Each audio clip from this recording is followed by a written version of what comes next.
that's why that's so important.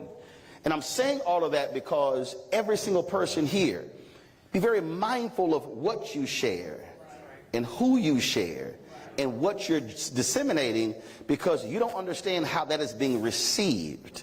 I told Charlamagne and DJ Envy on the Breakfast Club, I said, you have to fully respect this thing here. Because what comes out of your mouth that goes into this microphone that then goes out to the world, you don't know how it is being received. And so I think about that scene from the movie Malcolm X where Elijah Muhammad gives Malcolm X a glass of water and he pours ink in it. He said, if our people are thirsty, they literally will drink this dirty cup, this dirty glass of water. But then he pours a clean glass. He said, but if you give them this glass, they're still thirsty. They will still drink this. So now you got to decide, am I going to give folk a dirty glass of water? I'm going to give them a clean glass of water. That is a consciousness, that's a state of mind.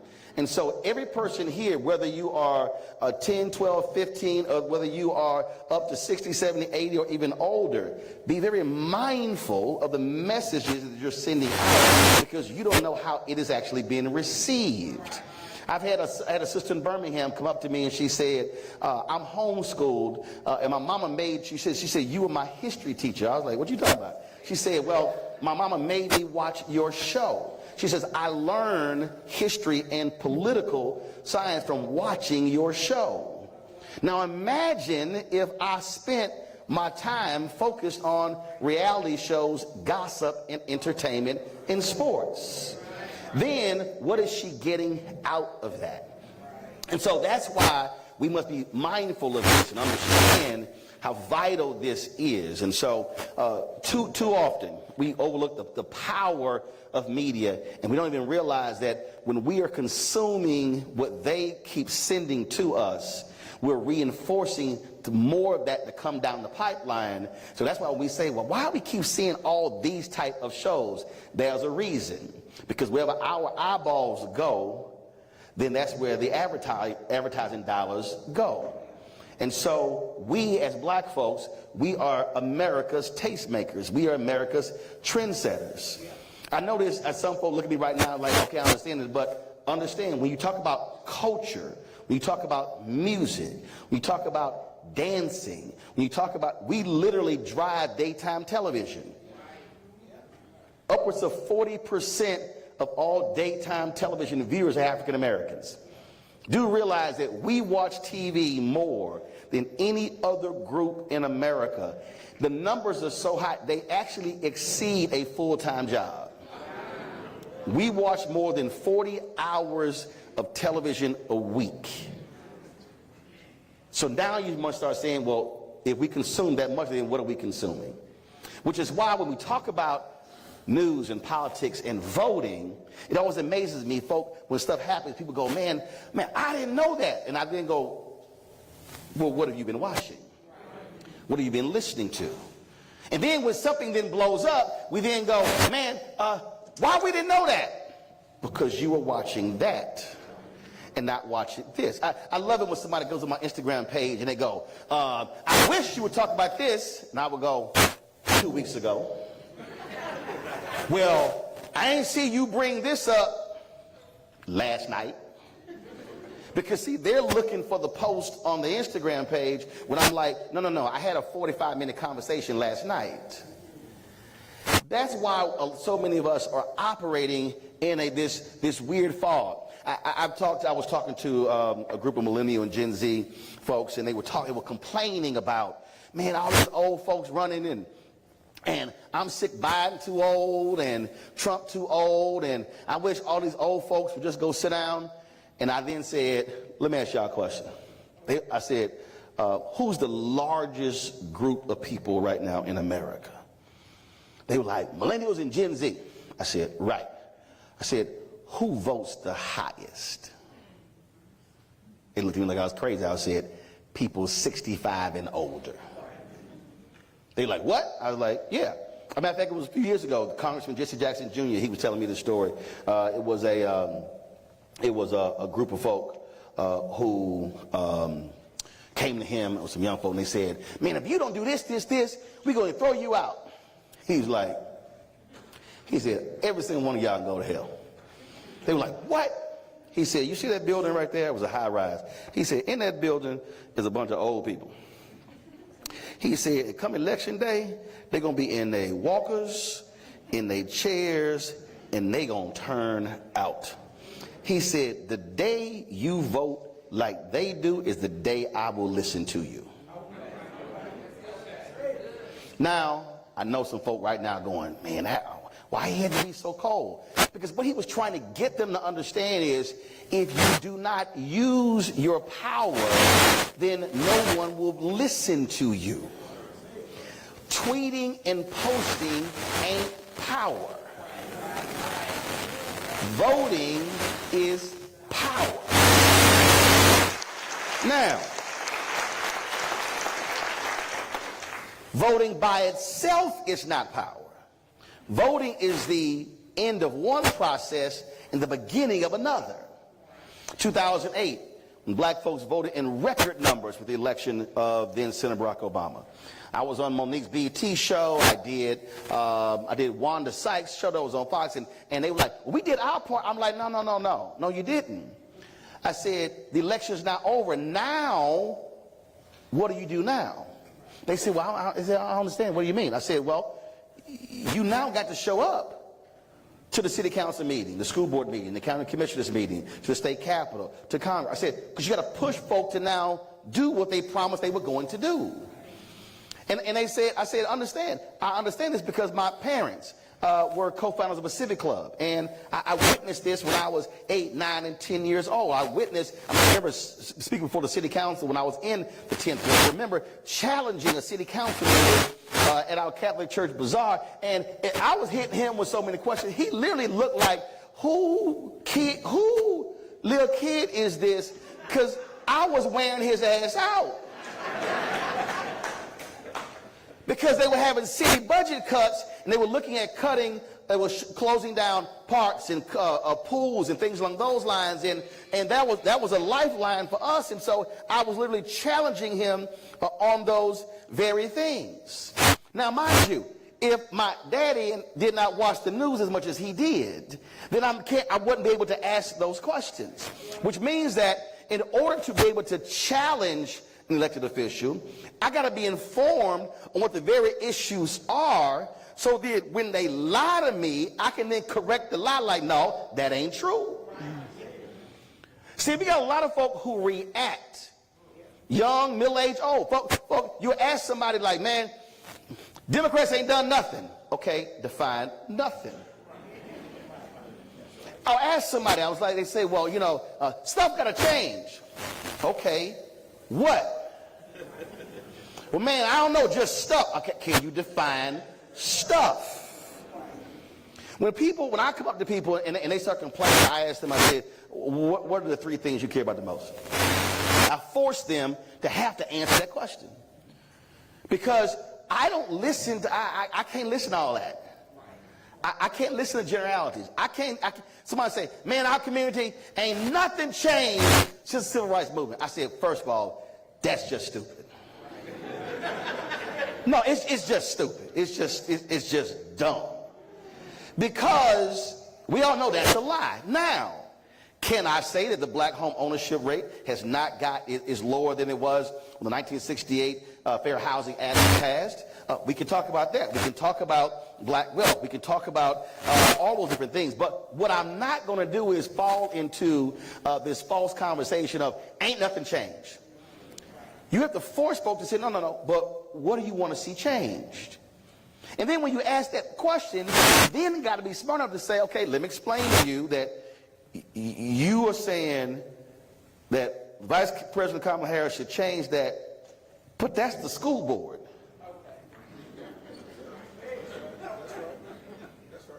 Okay, so you said, man, I'm tired of these potholes.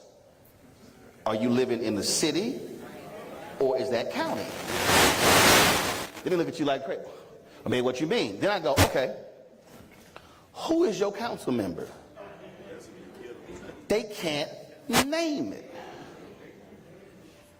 I would challenge. I mean, this is not trying to embarrass anybody, but every person in here should be writing down who is my counsel? I'm telling you right now, if I started polling folk individually in this room right now, it'd be some really embarrassed folk.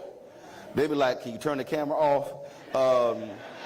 Because people literally don't know who their council member is, their county commissioner, who their school board member is, who their member of Congress is, who their state rep and state senate. And so now we don't even know who to go to when there's a problem. We also don't even understand how these things are connected. A number of years ago, a brother in our chapter at Texas A&M and a sister who was AKA Texas A&M, they were kidnapped. They were at a party of frat brothers and sorority sisters. They were out of college. They were in Dallas. They get kidnapped, taken out to a field. Two brothers, one older and a brother who was under 18, driven out to the field, forced them to lie down in the field, both shot in the back of the head. Two amazing students, Reginald Broadus and Crystal, two amazing students, just amazing people. And so we're shocked and we're stunned, and folks are crying and upset and planning the funeral, and I'm sitting here, again, I'm going, okay, have the folks been caught? No, they haven't been caught. Well, what's the police agency? Well, it's the DeSoto Police Department, because it took place, they were taken from a party in Dallas, but their bodies were found in DeSoto. And so I'm sitting here going, okay, whose car was taken? Was one of their cars. Immediately I said, that's a federal carjacking. That's carjacking. Carjacking is a federal crime. Federal crimes are investigated by the FBI. So what I then did was, I then reached out to the first black student body president of Texas A&M, Fred McClure. I said, Fred used to work in the Bush White House. I said, Fred, I need you to call the head of the Dallas FBI office here on this particular story. Fred said, okay, done. Now, while that was happening, I then called Congresswoman Eddie Bernice Johnson's office, her Dallas office, and the D.C. office. I was a reporter for the Forward Star Telegram, and the folks there, the folks who answered the phone, they basically said they were busy doing something else on another particular project. And I was like, excuse me? I said, okay, now mind you, I want y'all to listen to black member of Congress. Crystal lived in the congressional district of Dick Armey, one of the Tea Party founders, white, conservative, Republican. But she still lived in the district, which means she's a constituent. So I call his office too. This is who I am. This is why I'm calling. Explain the whole deal. In 24 hours, they hit me back, 2 FBI agents assigned to the case. Now follow me here, because some people missed what I said. I didn't get caught up in the fact that Reginald lived in the district of Congresswoman Eddie Bernice Johnson, who's black. I didn't get the answer that I needed. Crystal lived in the district of a hard right-wing Republican. I still called, because politics is about constituency. And so, jumped on it. Folks were arrested the day before the funeral. They were still sending me letters 6 months after they had been arrested as follow-up. That's how politics works. And so when I say how we understand who you represent, you actually might be living in a district and represented by a white Republican. But you are still a constituent, just like somebody black is of a black politician. And so we can't check out of a process if we say, I didn't even vote for you, because when the election is over, we are still constituents. Which means that when y'all go to the state capitol, you are making it clear that we are students at Alabama State. This is a state institution, and so the folk who should be fighting for Alabama State should not just be black members of the Alabama legislature. You got to be willing to challenge white politicians at the state capitol who are Republican and call them out by saying, no, no, y'all should have the same attention to Alabama State as y'all have to the University of Alabama, as you have to Auburn, as you have to, see, it's the same. Because see, and you also understand, sometimes we don't even challenge power in the right way. I've seen it. I've had meetings, and I'll go, why everybody here black? Where the white politicians? I'm just letting y'all know. I mean, and I've understood this because, again, I saw this with my parents working in the civic club. Listen, we at Texas, I was a freshman, and I told you I was a little different. I was a little different. My brother was at A&M, I was at A&M, and then my sister, she had gone to a specialized high school for health professions, and so she had something like, I don't know, 1,300 something on SAT. I mean, way more than I got. It didn't even matter because it's a test. Whatever. Ain't nobody asked for no transcript. Ain't nobody asked for my GPA. I make a whole lot more money than all them 4.0s running around at A&M. But anyway. So they denied her admission. So I roll up, and so the same thing applies. So I roll up to the admissions office, and Gail T. Wood was the assistant. He was either the admissions person or the number 2. So I go in his office. Now, mind y'all, I'm a freshman. Freshman, second semester. Walk in, I say, well, here's the deal, blah, blah. My brother's here, I'm here, my sister, blah, blah. Here are credentials. He's like, well, she didn't make, because at the time Texas had top 10%. You were top 10%, you automatically got admitted to any state school. But her specialized school only had like, you know, the graduating class was like 150. So it was only 15 students. So I'm talking to him, and he's kind of like, well, she could try next year. And ain't quite the answer. I said, okay, who's your boss? He goes, excuse me? I said, who's your boss? Well, associate provost, blah, blah, blah. Like, where's his office?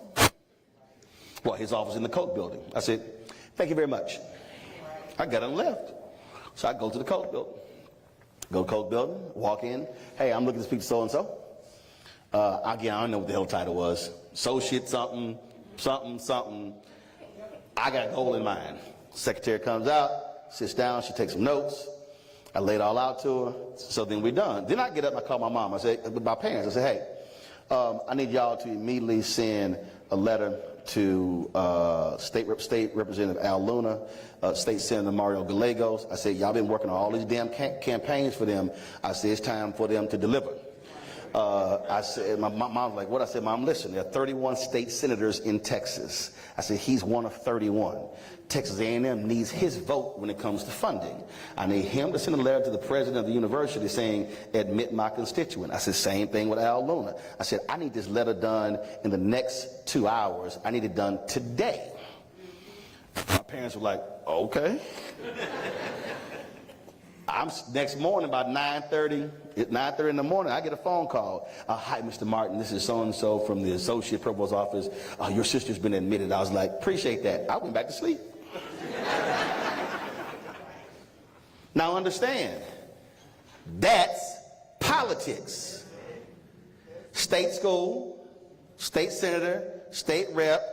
Mom and Dad had worked on phone banks, put up signs, worked on all these campaigns, and now I need y'all to do something for my child. That's politics.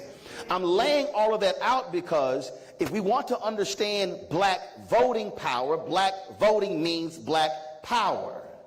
There's no elected official anywhere in America, if black people are voting in significant numbers, they're not going to pay attention to us. But that does not happen if we don't show up.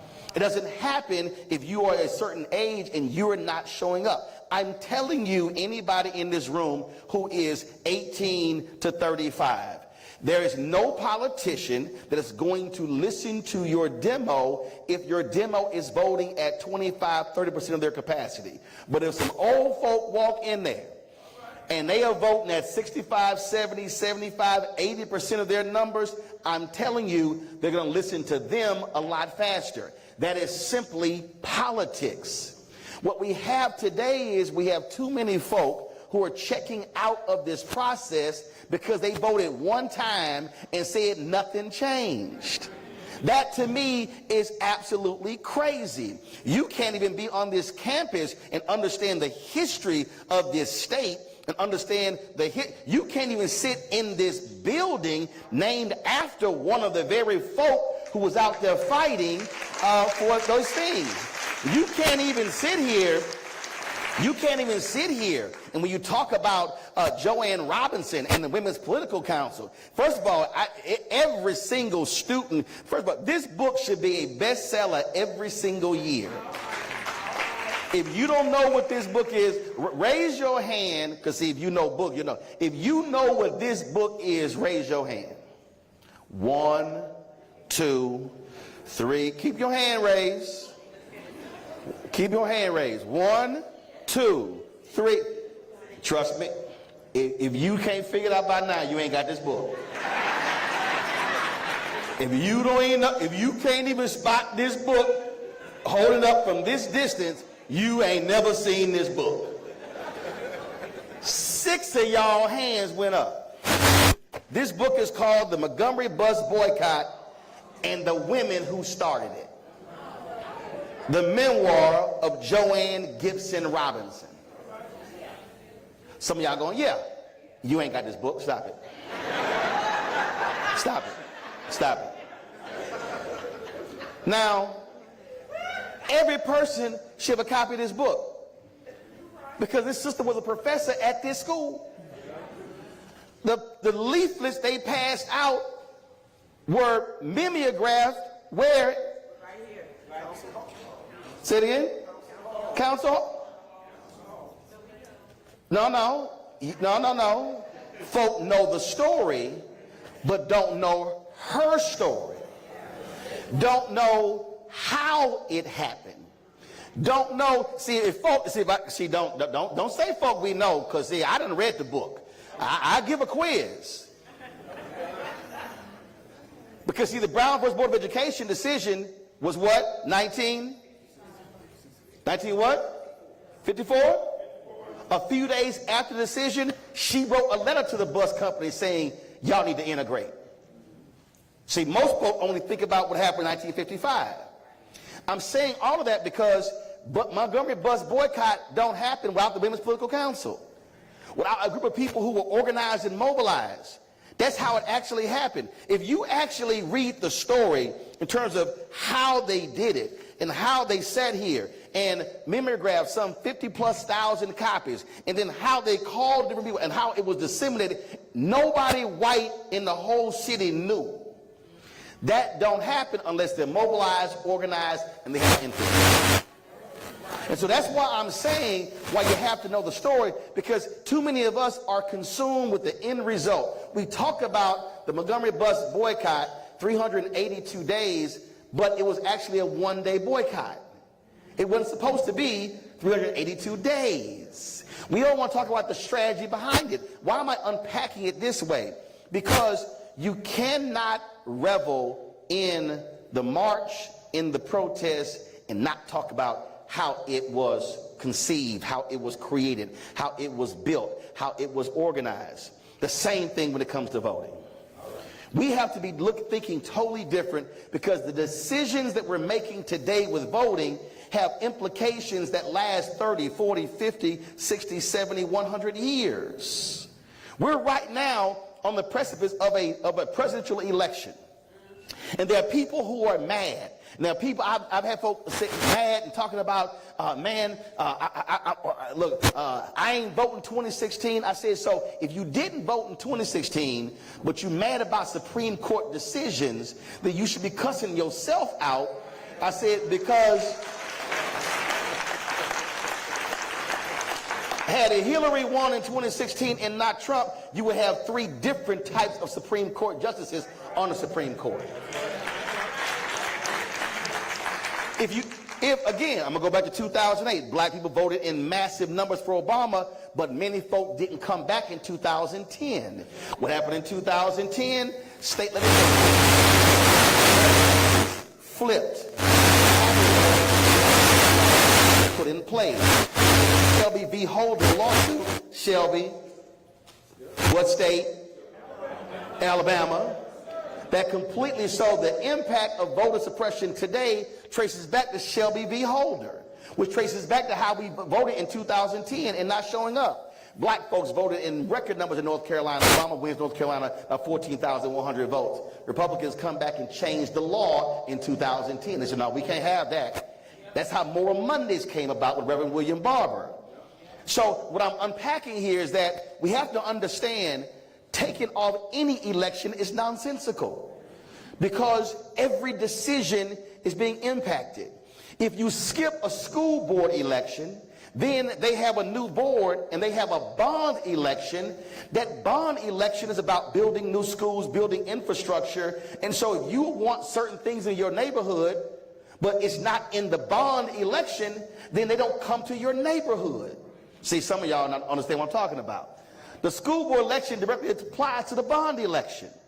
And so now infrastructure, we start talking about, man, we want better water. That's infrastructure. Who's voting on infrastructure? Who controls the county or the city? Also state. All of these things are tied. And so we have to be having different conversations with folks when we talk about elections. And so we can't just say, man, you got to vote. I can't get somebody to vote unless they're registered. I can't get somebody registered unless they understand how all of these things work together. And so you got brothers who are checking out, you got sisters who are checking out, you got folks who are doing that and not understanding that if you check out of any process, you will be ignored. So I love these people who think that, yeah, well, I'm going to withhold my vote and then they're going to listen. Let me know how that's going to work out. Because it's simply not true. When we talk about black votes being black power, there's a number that we should be hitting in every election, and that's 70%. If black people vote at 70% of our capacity, we can sweep elections. Follow me here. In the last presidential election, 71% of the total electorate was white. So when black people say, so-and-so can't win without us, true, but the total electorate is 70% white. So when people say, man, I don't understand why all these ads are targeting white people, because 70% of the electorate is white. Now, how does that matter to us? It's not percentage of black turnout, it's numbers. If 70%, let's say we have 50,000 eligible black voters in the city. Just going to use 50. So if 50% of eligible black voters in the city turn out, what are we talking about? 25,000. If we start talking about 70% of eligible black voters, different number. See, everybody keeps saying, well, this person, she's going to get 83% of the black vote. No. The question is, how many people? It still might be 83, it still might be 85, but what's the turnout number? When Harold Washington was elected the first black mayor of Chicago, 85% of all eligible black people voted. 85%. That is, and that number, you do not come near that number unless you start talking about the first elections that took place in Alabama and Mississippi after the 1965 Voting Rights Act. That's how he won. Because white folks in Chicago were so racist that they voted for a Republican in Chicago. They did not want to see a black man. He needed every single one of those 85% for him to be elected mayor of Chicago. When we talk about the numbers, so what's happening in many of our cities, cities that are majority black, how could Ferguson, Missouri, be 67% black and not have black folks on the city council? How could a city, they got their first black mayor after after Michael Brown's death, it was a 67% black city. But turnout was around 25–30%. I can go across the country and show you the data. So we have to understand that if we want to change our communities, we've got to be driving people to understand what the issues are and realize how to maximize the power that's sitting in our hands. And even in this state, with its rich history, there is no reason why there should be any black community in the state of Alabama that does not have minimum 70% turnout of eligible black voters. Not one. So that means that what we must be doing is not just focusing on even on the presidential election. There's an election every single year. And when you hear the phrase, this is the most important election of our lifetime, that literally applies to every single election. So that means that if you are actually committed, you should be saying, I'm voting in the presidential election, I'm voting in the city election, I'm voting in the county election. If they got a water district, I'm voting in it. If they got the DA's race, judicial races, because when we check out, we literally are leaving our power at home and it's in the control of somebody else. When I say black votes mean black power, y'all understand how basic it is? If I have something that's charged up, but it ain't plugged in, eventually the battery will die. But the only way I can ensure that device stays running is I don't depend on it being charged. I got to make sure it's plugged up. So if I don't plug it up to a power source, then there's no power to the unit. The battery is only going to last so long. That right there is where we're situated. This generation, our people today, are living off of somebody else's battery being charged. So I'm going to challenge every single one of you, especially every student in here. 30 years from now, your homecoming speaker should not be talking about what Joanne Robinson and Ralph Abernathy and Fred Shuttlesworth and what Dr. King and others did. If they are talking about what they did 30 years from now, that means you did not do your job. That's how you must be thinking. How do you change the course of history? You got to be a willing participant in the changing of the course of history. And I know there's somebody listening to me saying, yeah, man, but I'm busy and I got this and I got a job and I got kids and I'm just trying to graduate and all of that. Y'all know how many HBCU students left their schools to join the movement who didn't graduate? Presidents literally threatened them with expulsion, but they were so committed to the cause that they did it anyway. I'm not telling you to leave. What I'm saying is, even in your present capacity as a student, you can be a change agent when it comes to our political power. But it only is going to happen if you decide to plug into the right source, get involved, and actually say, what are our voting numbers on this campus? How many eligible voters? First of all, are you registered? Who's actually, of the students here, who's registered here or at home? If you're registered here, raise your hand. All right, put your hand down. If you're registered at home, raise your hand. Okay? So your deal is, now you're sitting here saying, if I'm going out, every single student that's in this room should say, when I leave here, I'm going to commit myself to reach 25 of my peers and ask them that question. First, are you registered? 2, have you checked your status at iwillvote.com because of vote purge? And then 3, are you going to vote? And if they say, I'm not going to vote, then you say, give me. So you're gonna play Phil Donahue and if folk got questions? All right, so first of all, we got ground rules. We don't need you holding the mic. He got it. So keep your hands to your side or put them behind your back, but don't touch that microphone or he got permission to smack your hand with the mic. All right? All right, who got the first question? No, it's not. No, it's not. Have a hand in a heartbeat. I don't have a question. I have. Okay, you got to sit down. Okay, go ahead. I was on the school board in 2020, and your office called me. Yep, you did my show. I was on your show, and we talked a lot about the race issues and how our schools were suffering from that. We got the #1 pick of the school board superintendent after we talked. Our tax increase made a difference.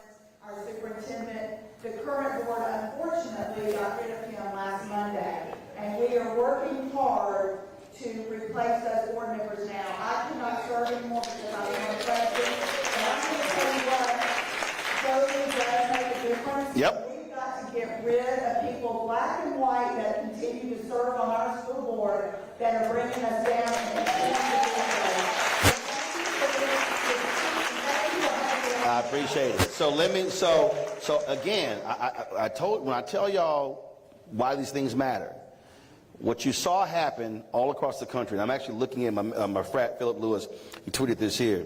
A school district in Pennsylvania approved nearly $9,000 to cut windows into the gender identity student bathroom so passerby can look inside. But here's his follow-up tweet. After a low turnout school board election in which several far-right members joined their ranks, they hired a Christian law firm, decided to begin banning books and reopen the bathroom issue. But the key phrase is, after a low turnout school board election. So what we saw in South Carolina, North Carolina, Florida, this Monster Liberty, they ran folks, and many of these districts are majority black districts, but we didn't turn out. And so, understand, that's understanding political power.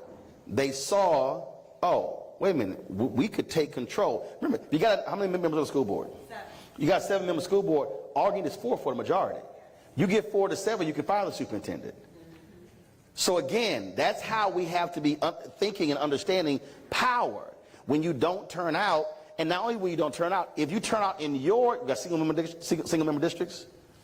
Single member districts, you can turn out in your district, but then how are you door knocking in somebody else's district? See, you may say, I want this person elected. That's just 1 of 7. That person's going to need 3 other votes. And so that's how we have to be understanding political power. If you get 4 out of the 7, you control all the decision making. You control, let me say it again. You control all of the decision making. And when you talk about school board races, you could literally win all 4 school board seats for $25,000 to $50,000 in political contributions, as opposed to folks who raise millions for Senate races. I'm only saying that because there are real consequences when we don't vote. And in South Carolina, the superintendent of the year, back to back, when they took those boards over, they also fired those superintendents. They were the superintendent of the year for the state in back-to-back years. But when a far right wing came, and it was a majority black school district. And so this is why you can't sleep on any election and then go, oh my God, what happened? No, it's too late. Now you got to wait 2 or 4 years, and some of these places are staggered. And so we cannot fall asleep. Hello, my name is Roland. We met outside. Yep. My question today is... She got pen and paper. She got it written down.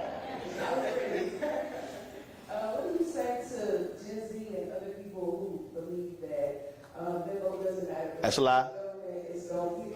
That's a lie. They all lies. Anybody saying there's a lie, it's a lie. I mean, again, the people who pick who wins are the people who vote. And the people who don't vote complain. And so at the end of the day, listen, Trayvon Martin's mother ran for Miami, one of the commissioners. She lost her primary by less than 400 votes. Sherry Beasley, when she was the Chief Justice of North Carolina Supreme Court, she lost re-election by 401 votes. A few years ago in Virginia, there was an election, and it was a tie. In terms of, they were tied. They had to pick a name out of the hat to determine the winner, and that seat determined which party controlled the chamber of the legislature. So they tied, Republican, Democrat. Republican name got drawn out of the hat. Because his name got picked, Republicans then control the House of Virginia. So anybody who says my vote doesn't count, they are absolutely wrong. They're wrong. Every vote does indeed count. In the last election, you saw it.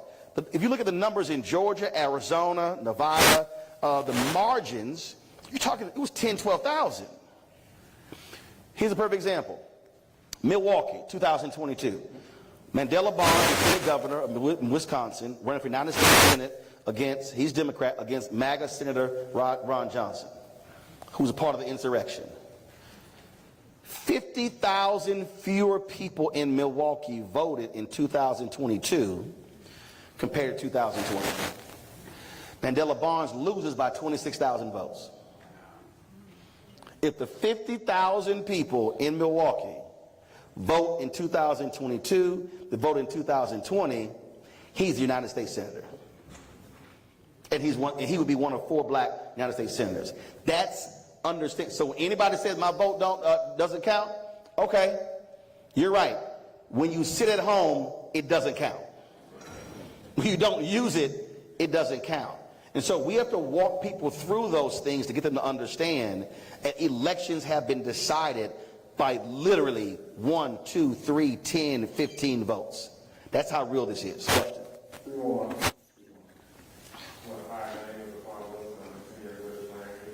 So, you're a senior? Got it.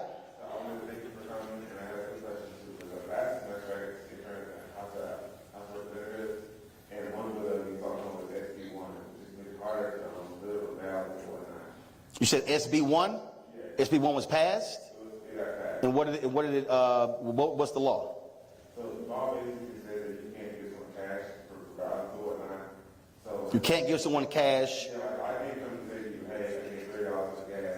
Right. After $2 okay. It's harder to do the vote and whatnot. So outside of getting up this vote and whatnot, how do you best recommend to combat bills like that? Well, here's the, okay, so again, this is where I'm going to go with history, okay? Black folks, this is where I totally disagree with Supreme Court Justice John Roberts.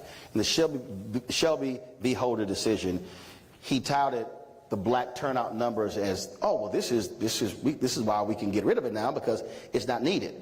No, John, black people always figured out that when they put a hurdle that was 3 feet, we jumped 3 feet 1 inch. And then when the hurdle got raised to 4 feet, we're like, damn, we got to go practice some more. And then we came back and jumped 4 feet 1 inch. Every time they put hurdles, we always jump over the hurdles. But it doesn't mean we want the damn hurdles. So when those things happen, that then causes us to have to go back and say, okay, how do we now recalibrate? And how do we now deal with the reality of this to actually get a change? But this is also, again, why, when you start thinking long term, one of the problems in places like Alabama, Republicans hold a supermajority. So people go, man, we're never going to have control. No, the first thing is in the supermajority. I can't take over anything until first of all, I got to bring the numbers down. Okay, so if somebody got 60 votes, then I need to bring it down to 55, and then bring it down to 50. Okay, and so any group should be looking at that bill and saying, okay, this is what we cannot do. Now the question is, what can we do? And then begin to put practices in place. Again, the issue, and here's a basic thing that how you have to also begin to look at voting. Most of our groups, I was telling the brother in Cincinnati last week who's an alpha, we keep getting this thing wrong. He was like, oh man, we're doing voter registration and we out at football games. I said, dude, you're in the wrong places. He's like, what? I said, go to your board of elections and I want you to pull the 20 blackest precincts. I said, it's public data. I said, you can pull the census data and then pull the information in terms of the blackest precincts. Then you pull the data and go, okay, the last election, how did they vote in this precinct? So in this precinct, they have 400 registered voters. But in the last election, 80 voted. So now that's 320 that didn't vote. So now, and that's just registered. So now if I'm going to canvass, I'm not trying to do it at the football game. I'm going to go to that precinct. So I'm going to say, if alphas are canvassing, if AKs and deltas, if Prince Hall Mason, different groups, I'm not going to the precinct. I'm putting my energy on one precinct as opposed to trying to be at a football game, okay? So I'm not looking at those numbers. If I can get 200 if I can take it from 80 to 200, okay, now all of a sudden I've added 120 more votes. Multiplied across 10 precincts, that's 10,000 votes. So we're approaching this thing wrong. We're trying to go macro. I'm going to go micro. That's how I actually built my show. Everybody was like, man, you should be doing this. We ain't doing all that. When I got finite people, finite time, finite resources, I have to narrow my focus. And so when it comes to that, now what institutions, so now I got to go, because you mentioned the bill, right? Now, where are the places where people congregate? Okay? So here's the question. Who can register people in the state? Who can register people? No, hold up, see. If you're going to mention SB 1, you got to then tell me what the law says. Board of registrars. Now, can people register to become, to do ballot? Individuals, right? So what do y'all call them? In the state, what do y'all call them? Huh? Ballot officers. Who can be a ballot officer? No. This ain't theoretical. This is who can be a ballot officer? Registered voter. How old do you have to be? 18. Where can that ballot officer register people? Anywhere? How do you become a ballot officer? Is there a process? Is there a class you got to go through? How long is it?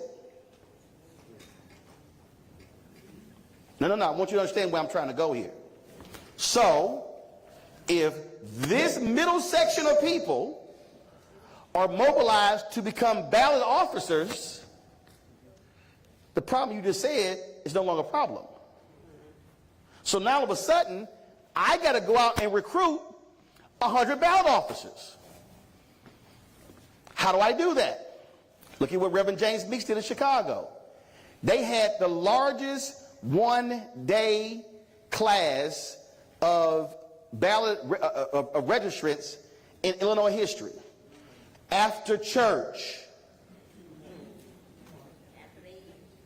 After the service, everybody stayed. And they, whatever the rules were, that's what happened. So again, I'm not when I got a problem, it was a great, when David Letterman was leaving, it was NBC, so he was leaving, and he could not negotiate for 18 months. So his agents, he was talking to his agent, Michael Ovitz. He was like, man, look, I'm out, but I can't leave 18 months, and the contract says I can't negotiate. Then Michael Ovitz said, we'll reverse the process. He was like, what do you mean? He said, well, the contract says we can't negotiate, but it doesn't mean they can't pitch us. So they didn't set up negotiating sessions, they set up pitch sessions. So the contract says you can't negotiate. So Letterman and Ovitz sat in a room, Sony comes in, everybody comes in, they pitch this is what we're pitching to you, David. When they got done, they went, thank you very much. Then they saw what they were offering. Next person came in. They reversed the process. So the day after I'm mad the bill got passed, I'm now studying the bill to now see what can we do. If the problem that I have is I don't have enough people registering folks who have gone through the process, I'm going to go recruit them. And I'm going to go get 200 or 50 or 100. I'm going to do that. I'm going to use their rules against them. So what I'm saying is, don't get mad at the law, flip the law, turn it on them, and then come back and change the law. That's how you do it. Go. Good afternoon. My name is Roland, I'm the senior finance manager. I want to thank you for coming and talking to us. I just had a question. What is some advice you would give a young student leader that wants to potentially pursue a career in politics? First of all, why? No. There are people who need to be in public service, but you got to answer the question why you want to be in public service. Do you actually want to serve the public? Why? A lot of people don't answer the why. A lot of people, listen, young folks come up to me and they say, man, I want to do what you do. I go, but do you want to do what I do? They look at me like I'm crazy. So I then say, so when you say you want to do what I do, does that mean you want to be recognized? That means you want to take selfies in airports? Does that mean you want to be on first name basis and have all top entertainers and others, their phone numbers in your phone? But do you want to do what I do? See, there are folks who say, I want to do what you do. Okay, but would you set up your own camera? You want to do what I do? Do you actually want to do what I do? Do you want to do the work? And so if there's somebody who says, I want to be in politics, okay, what are you doing right now on the campus? What are you doing right now, not just even amongst the students, but also there are public policy issues that you have to deal with on the campus. Now, how am I communicating with people? How am I being of service to people? When you're talking to folks, Ella Baker, one of the greatest organizers in American history, told her SNCC workers, when you go talk to those sharecroppers in Alabama, Mississippi, take your college clothes off and put your overalls on and go to them and say, I'm not here to tell you what you need. I'm here to ask you, how can I be of assistance? That's the mistake that people make when it comes to politics. Secondly, they also don't understand networking.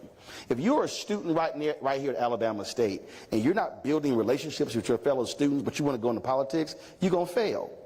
When Randall Woodford ran for mayor of Birmingham, do you know what two groups that he leaned on to raise money for his campaign? Morehouse graduates and alphas. He understood coalition building. And so that's understanding public service. Too many folk want the spotlight of public service, but not the work of public service. I'm close with this here.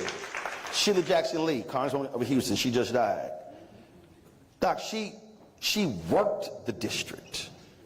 The relationships, that's how stuff got done, because she was able to make those sort of phone calls, the relationships. And that's the thing that people don't understand. Listen, ever since I graduated, people have been approaching me. I've been approached the last 30 plus years to run for public office. I will never run for office because my gifting is exactly where I'm at. I had a member of Congress ask me the other day, hey, if Kamala Harris wins, would you work for the administration? I was like, oh, hell no. I said, one, I ain't taking a pay cut. But I was joking. I said, but no. I said, I am more effective where I am because I can't say what needs to be said if I was on the inside. But here, my social media following is 4.5 million. It's broader than that. We did 20 million views last month alone. So I am more effective where I am. So it's understanding. And then the last point, when you say, I want to go into politics, remember, those who are elected is politics. Those who work for them is also politics. And so a lot of folk, they want to be the elected person. They don't want to be the staff person. And so that's also what you have to decide. Everybody can't be a head coach. Somebody got to coach the offensive line. Somebody got to coach the defensive backs. But everybody can't be a head coach. And you can be a great defensive back coach, don't mean you head coach material. And that's also what people actually have to learn. The greatest thing is to understand what your gifting is. And if your gifting is not being the person out front, your gifting is not being the person who is a leader, but I guarantee you, you cannot show me. Senator Ted Kennedy was one of the most brilliant politicians ever because he had the best staff on Capitol Hill. But that's also politics. Last question. Last question, right? Last question. Got it. And I want to recognize we have the students from Barron Cross High School. Yep.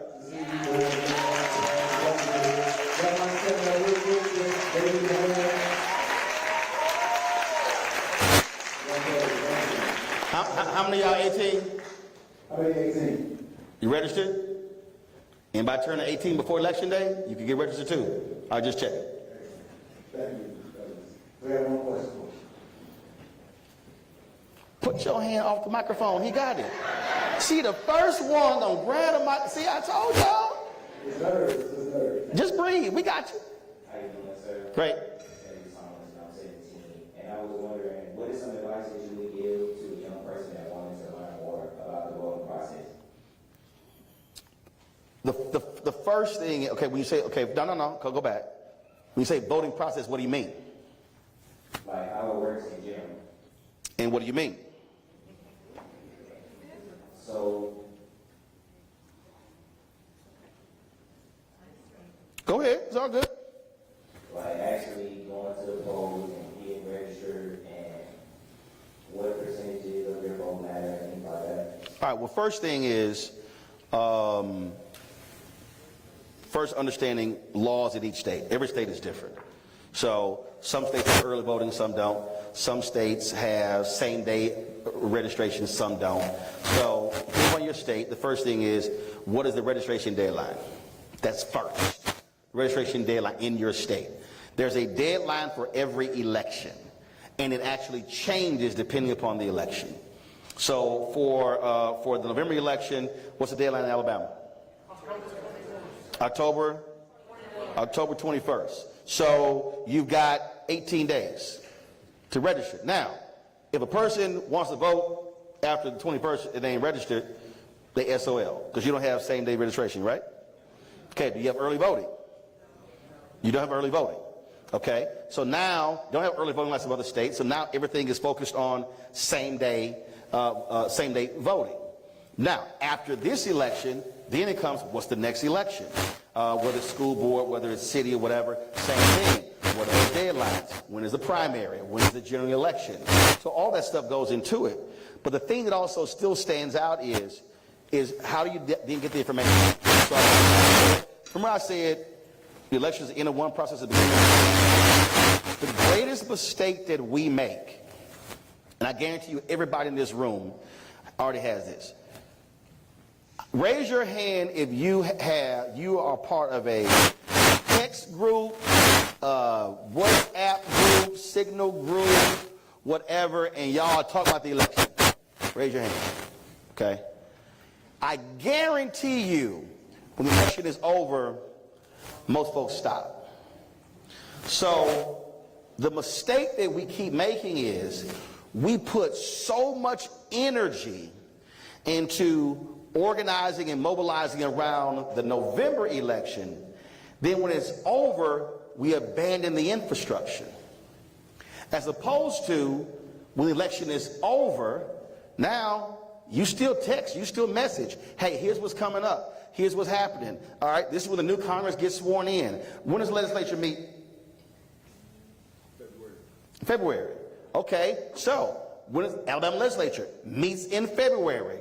Okay, so if you're a high school student and you're college students, the legislature is meeting in February, y'all should be asking your governmental affairs people and your president, what is Alabama State's agenda for the next legislature? Y'all follow me? So we know what's happening in Congress. They get sworn in January. Inauguration day is going to be January 20th. But now your deal's got to be, okay, what is our school trying to get from the legislature? Okay, what is the school district in Montgomery trying to get from the legislature? So you have to keep the same infrastructure in place and now build upon that. Last thing here, if you have rallies, I'm so sick of black people having rallies and protests and you don't collect data. So if 300 people show up to a protest, how are you not collecting the data on who the hell the 300 are? Because if the protest is about something with the school district, I need to collect the data so when it's time to go to the school board meeting, I can then send a mass text message or an email to say, hey, y'all show up at the protest, we need to be showing up to the school board meeting on this very issue. The mistake that we continue to make is we put so much energy into the one election, but we don't.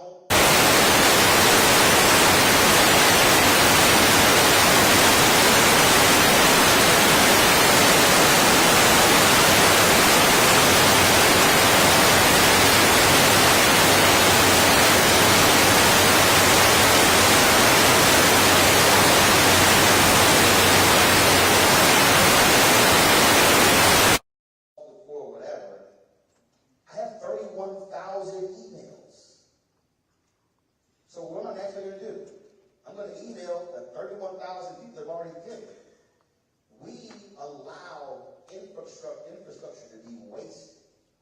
And so you should be in the data collection business of like-minded people. That's what this is all about. Going back to Joanne Robinson, the only reason they were able to move that many flyers that nobody knew, because they had infrastructure, they were already organized, and all they did was put the call out. It's go time.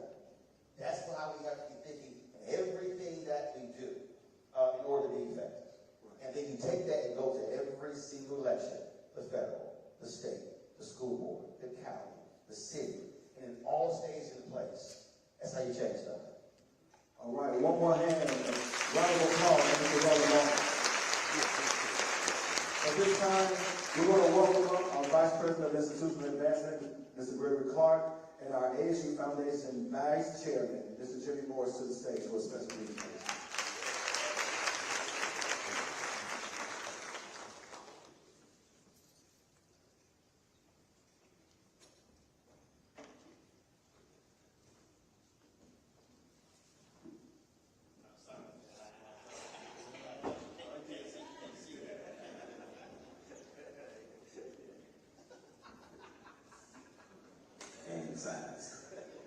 So, Brother Mark, so thank you so much for coming, and certainly we want to give you a gift on behalf of the brothers of Alpha Phi Alpha and Jimmy. All right. Thank you for being here and sharing that knowledge with us today. On behalf of Alpha Upsilon Lambda chapter here in Montgomery, we'd like to present you with this token. It was specially made by one of our members, Senator McMillan, with your information, and when you cross over to Texas A&M.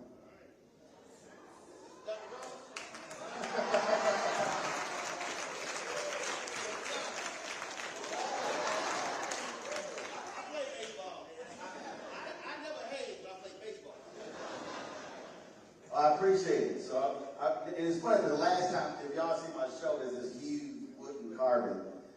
That's an alpha carving that's literally on my set.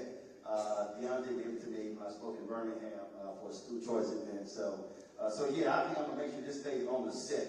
So when Scott Bolton was a Kappa, get out of line, I know how to correct him. So we're going to do that. But I appreciate it. Thanks a lot. All right. And now we'll bring up, for closing remarks, our 85th Miss Alabama State University, with Eric Stephen Carter.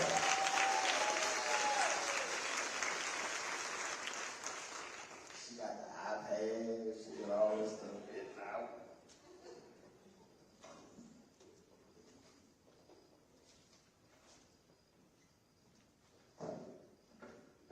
Yeah, let me clean the desk off for you. Go ahead. There's a bunch of stuff up here. Mr. Roland another round of applause. Greetings, everyone. It's an absolute honor to stand before you all today. My name is Erin Christina Carter, and I currently serve as the 85th Miss Alabama State University. I'm a dance major hailing from the charm city of Baltimore, Maryland.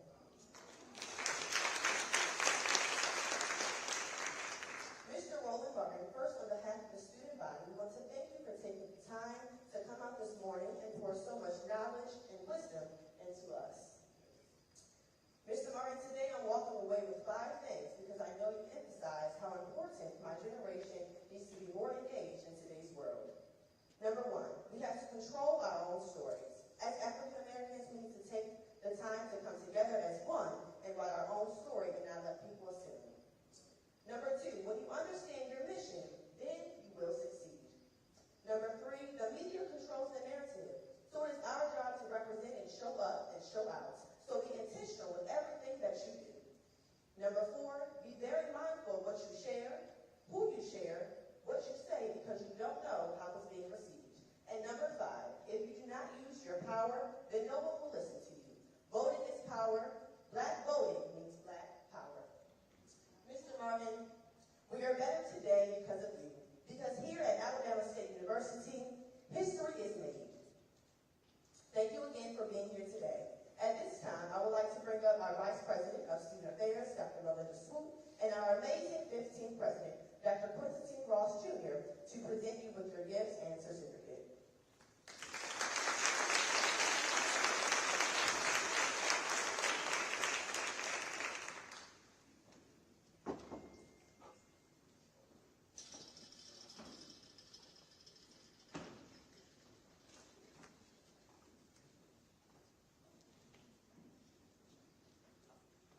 Roland Martin, thank you very much for coming to speak to our students for the Leadership Excellence and Development Speaker Series on this day, October 3rd, 2024. You blessed our students, you blessed our alumni, and you blessed our community. Thank you for your service.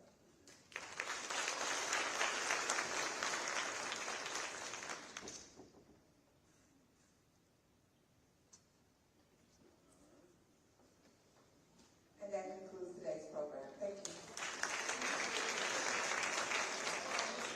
Before you leave, let me just say this. Let me thank Mr. Martin one more time for being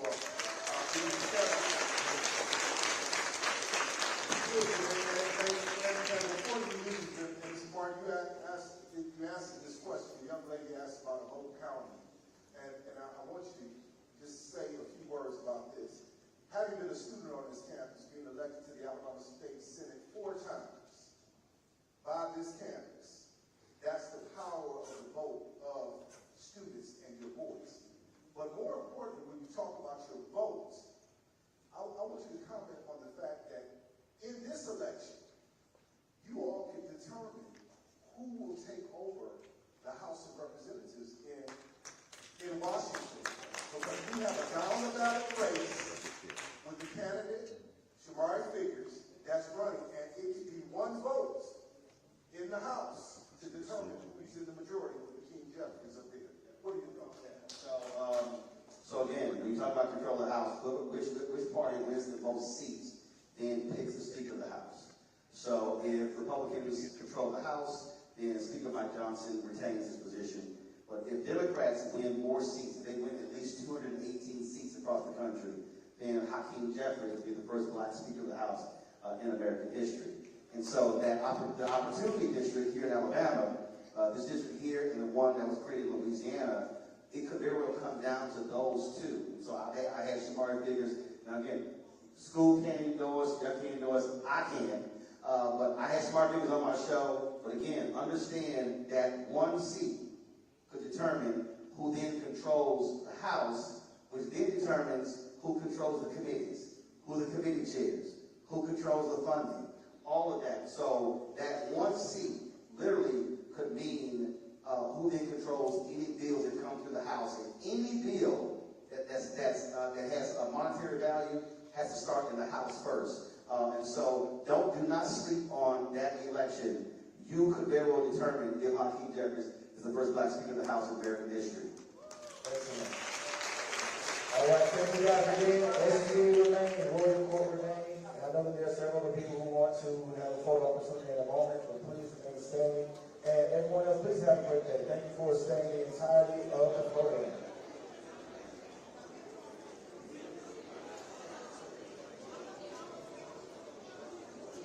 Let's start with our SGA, please, to the stage. SGA. Board of Trustee members.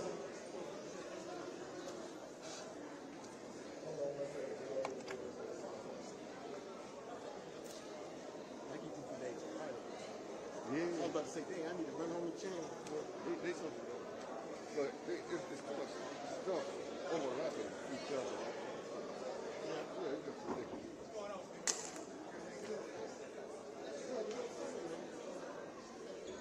We'll be in touch Sunday. Leave it out, leave it? Yeah, I'm leaving out Sunday. See how you do that? Gotta get back to work. What time you trying to play? I'll play early in the morning. What time is it? 2 o'clock, right?